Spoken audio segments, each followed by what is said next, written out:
Les audios Profil Bio, une lecture proposée par les chambres d'agriculture de Nouvelle-Aquitaine et Bio Nouvelle-Aquitaine. Numéro 24, mars 2025. Rubrique Arboriculture. La punaise diabolique, le fléau de ces dernières années. Il existe plusieurs espèces de punaises présentes en arboriculture fruitière. Leur impact est variable selon les cultures, punaise des bois, punaise verte. Cependant, depuis quelques années, la prolifération de la punaise diabolique est extrêmement problématique, toutes cultures confondues: soja, noisetier, pommier, poirier, kiwi, maraîchage, en particulier en aubergine. Il existe une variété de punaises qu'il faut savoir distinguer. Alliomorpha alice. Elle fait partie des espèces les plus grandes et les plus grosses. Elle présente des caractéristiques spécifiques. Une tête carrée à rectangulaire avec une paire d'épines devant les yeux. 5 articles par antenne avec une strie à l'extrémité de l'article 4. Une série d'épines sur les côtés du thorax, des pattes foncées avec des taches blanches, peu de poils dorsaux, 2 taches allongées sur les membranes. Le cycle de la punaise diabolique. Les punaises diaboliques cherchent à passer l'hiver dans les maisons ou abris. Au printemps, ces espèces hivernantes retournent dans les cultures et vergers et font des dégâts par piqûre de nutrition, sur les cerises par exemple. Si certaines d'entre elles peuvent pondre précocement, dès 13 heures d'ensoleillement, les accouplements et pontes s'intensifient en juin, pour se terminer mi-juillet pour la première génération. Les pontes sont ensuite continues jusqu'à la fin des 13 heures d'ensoleillement, vers le 10 septembre. Une seconde génération peut avoir lieu, avec un pic d'éclosion vers le 15 août selon les températures. C'est cette deuxième génération qui est composée d'une population très importante d'adultes, visible de la fin de l'été jusqu'à l'automne et l'arrivée du froid. Dès que les températures tombent sous 18 degrés, les pontes ralentissent très fortement. Par ailleurs, la punaise est très sensible à l'humidité. En période pluvieuse, elle ne s'accouple pas et ne pond pas. Les dernières générations d'adultes ne sont pas matures sexuellement et ne se reproduiront qu'à la prochaine saison après avoir passé l'hiver en hibernation. Cette génération hivernante peut vivre jusqu'à 9 mois. Le cycle est composé d'un stade œuf et de 5 stades larvaires. Les œufs sont blanchâtres, arrondis et pondus par plaques. Les larves éclosent de 3 à 6 jours après la ponte. Stratégie de lutte contre la punaise diabolique. Un premier modèle américain, repris par l'OAD libre canadien CIPRA, a permis d'avoir une connaissance du cycle de la punaise. Les travaux du Bureau interprofessionnel du kiwi et de la Chambre d'agriculture de Savoie-Mont-Blanc l'ont amélioré avec des observations en verger en France. Celles-ci ont permis d'augmenter nettement la connaissance de ce ravageur et de son cycle. La température de base des modèles est de 14 degrés, ce qui est élevé. La prédiction des différentes phases de la première génération est maintenant consolidée. La présence de punaises diaboliques sur tout le sud-ouest est avérée. L'intérêt du piégeage est notamment d'observer les pics d'accouplement et l'éclosion des jeunes larves, car ce sont les seuls stades, les pontes et les jeunes larves, pour lesquels des solutions, bien que de faible efficacité, existent. En effet, les larves des S2 et les adultes sont très mobiles, donc très difficiles à piéger. Les larves peuvent parcourir jusqu'à 1 km par jour.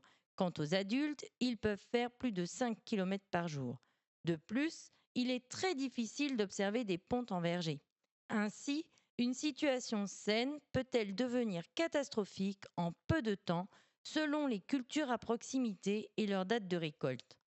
Enfin, il est fort probable que les femelles aillent pondre à l'extérieur du verger, bois et forêts aux alentours, avant de retourner se nourrir dans le verger. Quelle stratégie de piégeage ? Le suivi du vol de punaises repose sur la mise en place de pièges avec un attractif. Il est impératif de mettre les pièges suffisamment loin du verger pour ne pas attirer les vols dans le verger. C'est pourquoi le piégeage massif n'est absolument pas recommandé. Cette pratique attire les punaises et très peu sont piégées. Des stratégies bio sont actuellement mises en œuvre. La stratégie parasitoïde. Cette stratégie demeure très onéreuse et reste à être développée à grande échelle. Cependant, elle est mise en œuvre en Italie où elle fonctionne très bien. Cette stratégie ne doit absolument pas être couplée avec un traitement chimique car cela tue le parasitoïde. Il existe plusieurs parasitoïdes. Parasitoïdes indigènes comme Anastasius bifacius, observés dans le sud-est de la France, et Trisolcus japonicus sont présents en Italie. Une progression via le sud-est de la France est espérée. Onchirtus telenomicida a été repéré dans le sud de la France. Des lâchers de Trisolcus mitsukuri ont eu lieu en Nouvelle-Aquitaine, seule région de France où cela est autorisé. C'est une provenance endémique obtenue par la NPN. Ils sont suivis par des zooplaques sentinelles. Il est nécessaire de bien les positionner dans le verger, dans de bonnes conditions climatiques.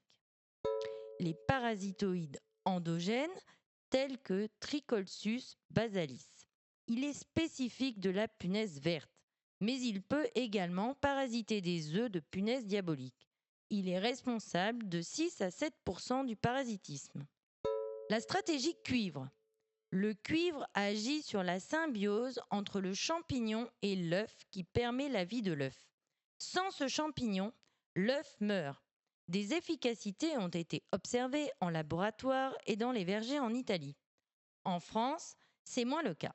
L'utilisation de cuivre spécifique en formulation très acide, souvent en engrais foliaire avec de faibles doses de cuivre métal, a montré les meilleures efficacités, mais présente des risques de phytotoxicité. Cette piste très intéressante n'a malheureusement pas eu les résultats espérés. Les avancées de recherche. Parallèlement, des essais sont menés par diverses structures. En kiwi, différents répulsifs ont été essayés, mais aucun n'a réellement fonctionné. Par exemple, le prévam, le zéolite et les plantes répulsives.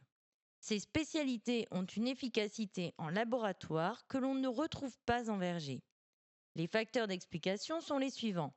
Mobilité de la punaise ne vit pas tout son cycle en verger ni dans le même verger.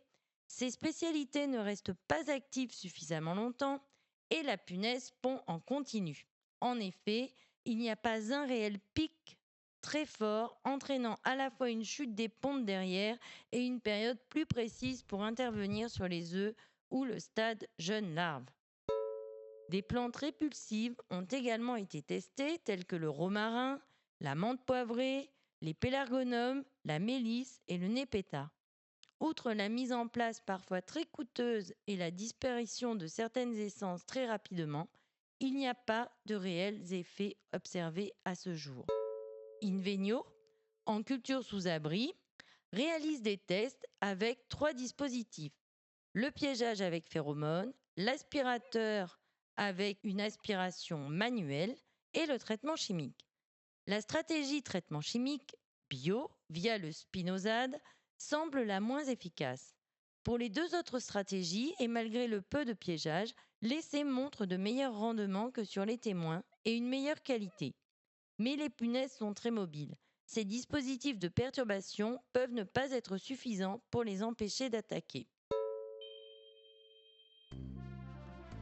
Cet article a été rédigé par Séverine Chastain, chargée de mission en agriculture biologique et biodiversité à la Chambre d'agriculture du Lot-et-Garonne, et Rémi Muller, conseiller en arboriculture à la Chambre d'agriculture du Lot-et-Garonne.